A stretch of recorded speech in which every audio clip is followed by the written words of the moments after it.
Hi everyone, this is our channel, Meet the Real Story. Please like, share and subscribe. Hi there. I am Matilda, and I'm 24 years old.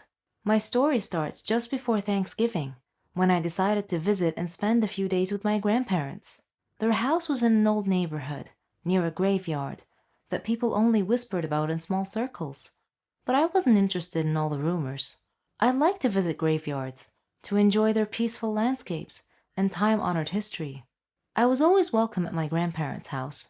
My granny prepared me the chocolate drink I like. Grandpa baked me the biscuits with his magic recipe. We spent all day talking, laughing, and playing. My father was an archaeologist. He was crazy about antiques, so he had a room like a small museum. He collected a lot of things that were rare in that room. We used to sit in this room, and my grandfather would tell me stories about every antique, except for one painting of an old woman. I used to ask him about it, but he never told me what it was. As I was sleeping in the room, which was next to our little museum, I heard whispering. I opened the door and looked around. It was coming from my father's museum. I searched around the room to find out the source of the voice.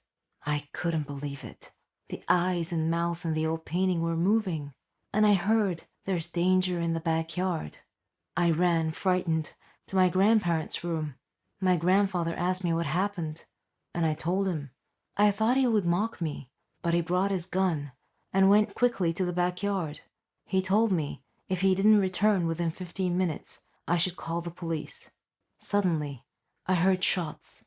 I thought that something bad happened to my grandfather, but he entered the house and told us that the thieves ran away. They still wouldn't tell me about the painting, but I don't think I needed an explanation anymore. My name is Laura, and as a child, I craved unconditional love. But instead of cuddles and family outings, my lasting memories are of bitter rows. My mom never wanted children, she says. She told me that the only reason she didn't get an abortion was that she found about the pregnancy too late. My dad left when I was very young, which made my mother resentful. She had to stay and be the responsible mom, which she hated. On one occasion, my grandparents took me away, and I remember thinking, this is what family should be like. The relationship dissolved completely when I was a teenager. My mom's first love was always men, and when I was 15, she moved to Africa for a boyfriend without telling me. It's something I found impossible to forgive, especially as there has never been an explanation or even an apology. She has contacted me since, but always asking for money. That's why I made the decision to cut all ties with her. I put my mother's behavior down to a horrible upbringing, but she can't make the same excuses for her father. Dad had a lovely childhood, but he has no emotions or empathy for anyone. We haven't spoken in 7 years. Although she's so close to his parents and they encouraged her and her dad to repair the damaged relationship, it brought her nothing but more hurt. After he left my mom, he went on to have a new family. That was really hard for me to handle when he's made so little effort with me. My issues with my mom and dad have badly affected my mental health all throughout my life. I see a therapist regularly now to try to help me deal with the emotions. When I get married next year, neither of my parents will be invited. I grew up thinking I did something wrong for my parents not to want me. My only regret is not telling my dad how much I hated him. I don't hate my mom. I just feel sorry for her and I wish she could see what she's done. Ending all contact with a parent may sound extreme, but for me, it was an act of self-preservation.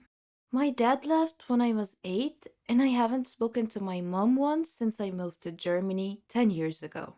She wasn't maternal and had a really bad temper, which she took out on me. She would never be affectionate, and I felt unloved.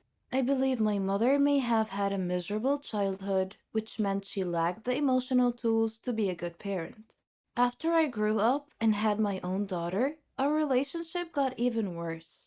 My mother never came to see me or her granddaughter, but she did form a close bond with her son's new family. It hurt me that she made an effort to spend time with my brother's children and not mine. Over time, I have come to terms with the fact that she never loved me. I don't hate her or feel sorry for her. I just don't want her in my life anymore. Andy hasn't spoken to Mom for 25 years, after they stopped communicating in his early 20s. For him, the problem was a lack of respect and common values. I grew up in a children should be seen and not heard household, where my parents' opinion was the only right one. We would have dinner in silence, and my parents never encouraged me in my interests or activities. He says he was never praised for his achievements, only criticized for doing wrong things. Whatever I did, it was never good enough.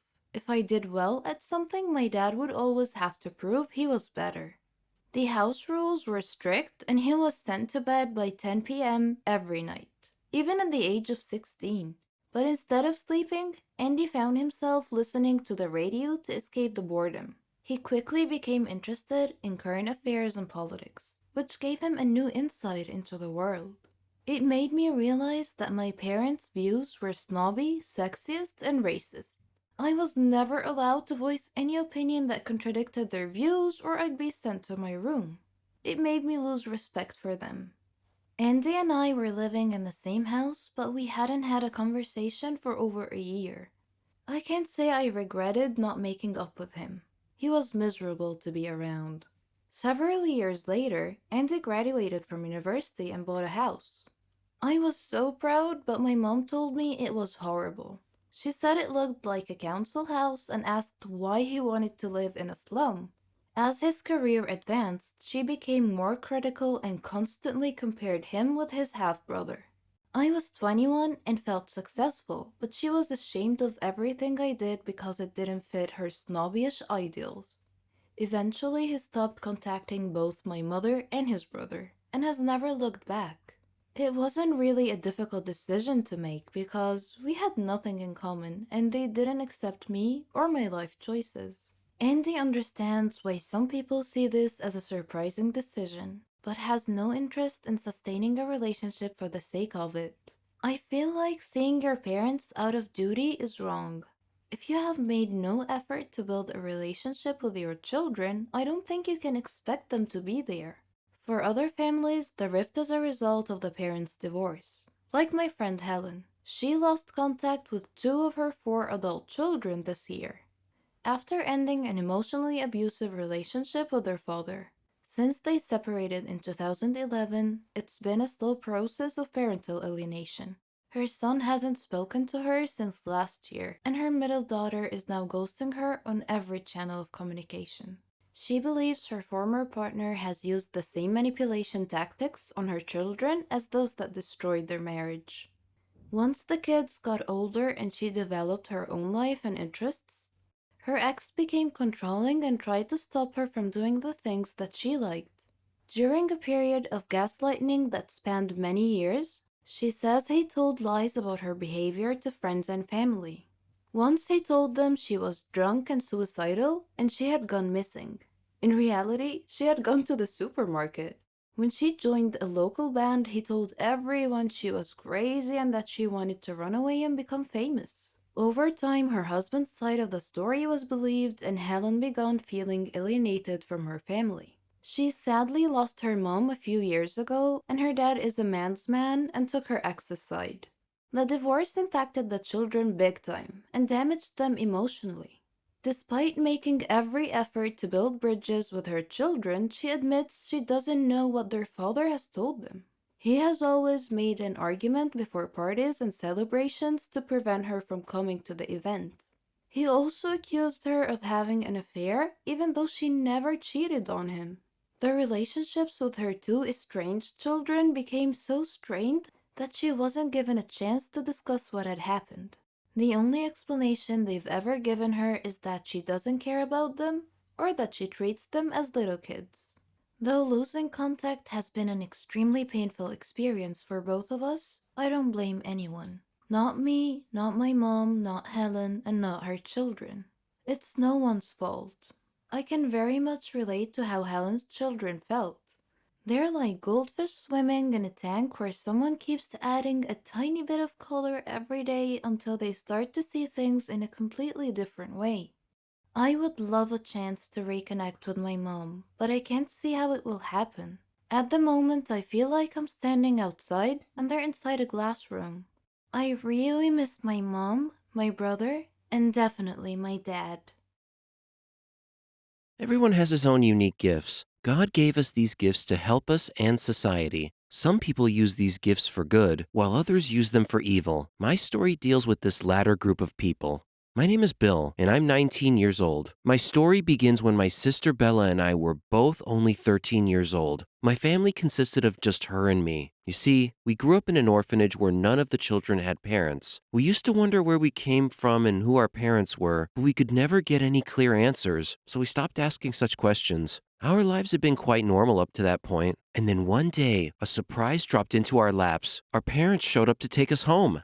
We were stunned. Huh? Where had they been all these years? Why did they suddenly reappear? When we meet them for the first time, they cried and hugged us and apologized profusely. They told us that they would tell us everything when they took us home. So home we went. They had a large house. Dad was wealthy, and Mom was very educated. When we asked why they had abandoned us for 13 years, they told us that they were too poor to raise us, but now they were much better off financially, and they were able to take care of us now. Bella and I had felt like we had won the lottery and gone to heaven. We even had servants. We ate food dishes that we hadn't heard of before. We visited beautiful places and lived like a royal family. We were enjoying our new lives immensely. They treated us so nicely. Too nicely, in fact. Bella and I talked privately about why our parents were being so nice to us. They never criticized our behavior or made any demands off of us. This seems strange because we had heard about other kids whose parents were always arguing with them and forcing them to behave in a certain way. Then one day, we had stayed up late and we overheard our parents talking. Mom said, "Now's the right time. They are in good health and can bring us a lot of money." Dad replied, "But I've grown fond of them." Mom said, "Your kind heart will land us in prison. We just need to take them to the arranged place so we can sell their hearts and kidneys to our affiliates." Whoa! After hearing this macabre conversation, we sneaked out of the house and ran all the way to the orphanage. We told our caregivers what we had overheard, and they relayed our story to the police. The police then visited our new home, but found it empty. So Bella and I are still orphans today, and if those two people were our real parents, we'd prefer to just remain orphans a little longer, thank you very much.